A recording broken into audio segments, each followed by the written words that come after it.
সিমরান হাসছে, অবাক হচ্ছে, আবার হাসছে, আবার অবাক হচ্ছে, কিন্তু কেন? জি, তো আজ আমি কথা বলতে যাচ্ছি সম্প্রতি ২০২৫ মুক্তি পাওয়া মালায়ালাম একটা সিনেমার কথা। যে সিনেমাটার নাম মারানসু মারানা তো এই সিনেমার নামের মতো এই সিনেমার জনরাটাও ডিসাইড করা খুবই টাফ। কারণ এই সিনেমার ভিতরে আপনার dark comedy, action, thriller, crime thriller, psychological thriller সবকিছু একটা সুন্দর কম্বিনেশন রয়েছে। তো এই সিনেমার কাহিনী এগিয়ে যেতে থাকে একটা বাসকে কেন্দ্র করে, যে বাসের ভিতরে কোনো এক কারণবশত এক বৃদ্ধ, এক পারভার্ট বৃদ্ধ যে কিনা মারা যায় এবং সেই বাসের ভিতরে রয়ে যায় একজন সিরিয়াল কিলার, একজন ভবঘুরে, একজন বাস ড্রাইভার যার বিয়ে হতে যাচ্ছে ১৬ ডিসেম্বর, একজন পিতৃহারা সন্তান যে গত ২৫ বছর যাবৎ তার পিতার শোকে কাতর এবং একটি মেয়ে। তো এই সিনেমার শুরুতেই আমরা দেখতে পাই একজন ব্যক্তি টিভিতে উপস্থাপনার টাইপের কোনো একটা কিছু করছে এবং সেখানে গল্প আকারে বলছে যে একজন সিরিয়াল কিলারের ঘটনা। যেখানে দেখা যায়, যেখানে আমরা শুনি একজন ব্যক্তি একজন ব্যক্তি মারা যায় এবং তার ছেলে সেই তার পিতার মৃত্যুর প্রতিশোধ নিতে ২৫ বছর সময় নিয়ে নেয় এবং ২৫ বছর পরে গিয়ে সে একটানা এলাকায় সিরিয়াল কিলিং শুরু করে এবং তার এই সিরিয়াল কিলিং এর ভয়ে এলাকাবাসী সবাই তটস্থ এবং প্রতিটা মোড়ে থেকে শুরু হয়ে দিনের বেলা হোক, রাতে হোক, সকাল হোক, বিকাল হোক, সবসময় মানুষ ভয়ে থাকে।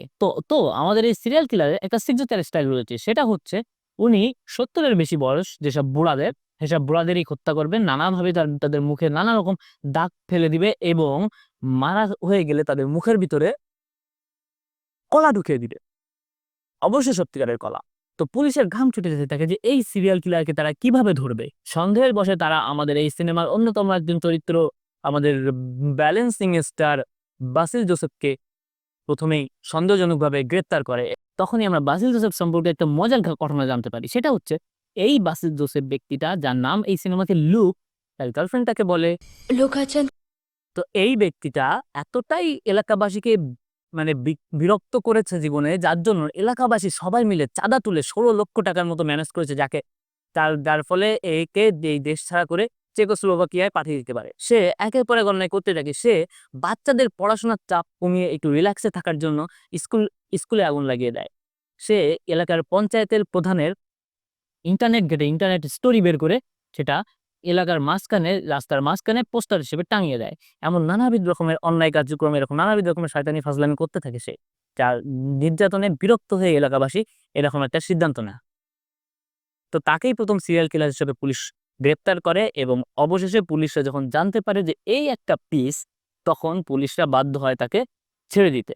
তো এই সিনেমা এভাবে নানাবিধ কাহিনী ঘটতে আস্তে আস্তে এগিয়ে যেতে থাকে এবং ওই বাসের ভিতরে থাকা ওই মেয়েটির দাদি তাকে একটি পেপার স্প্রে উপহার দেয়, যাতে করে সে রাত বিরাতে চলাফেরা করার সময় সিরিয়াল কিলারের হাত থেকে বাঁচতে পারে।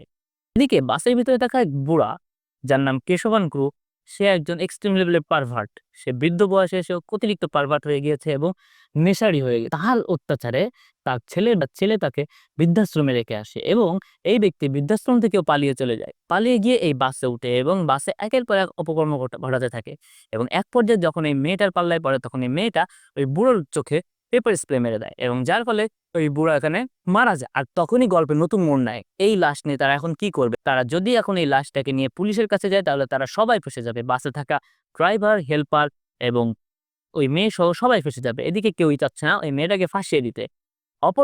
অপরদিকে এই বুড়ো ৭০ বছরের বেশি বয়স এবং এই বুড়ো ছিল সিরিয়াল কিলারের পরবর্তী টার্গেট। সুতরাং সিরিয়াল কিলিং এর দায়ে এরা সবাই তো ফেঁসে যাবেই।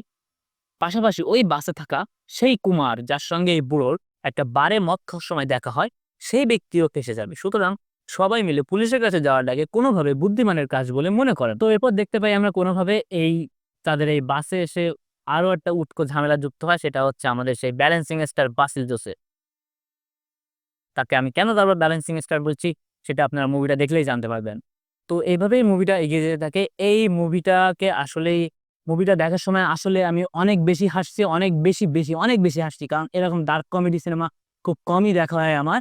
তারপরেও মালায়ালাম ইন্ডাস্ট্রি আপনাকে কখনোই হতাশ করবে না। আপনাকে যে জনরাতে যান না কেন, অ্যাকশন থেকে শুরু হোক, অ্যাকশনে action, thriller, crime thriller, psychological thriller, serial killing নিয়ে কাহিনী হোক, বা রোমান্টিক সিনেমা হোক, বা কমেডি সিনেমা হোক, ডার্ক কমেডি, যে সেক্টরে যান, যে জনরাতে যান, মালায়ালাম ইন্ডাস্ট্রি আপনাকে কখনোই হতাশ করবে না। সেটারই একটা প্রমাণ এই 2025-এ মুক্তি পাওয়া মারানামাস সিনেমাটি। তো আজকের ভিডিও এই পর্যন্ত। ভিডিওটি ভালো লাগলে অবশ্যই চ্যানেলটি সাবস্ক্রাইব করে তবেই যাবেন। দেখা হবে অন্য কোনো দিন অন্য কোনো একটা মুভি রিভিউ নিয়ে। ততদিন পর্যন্ত ভালো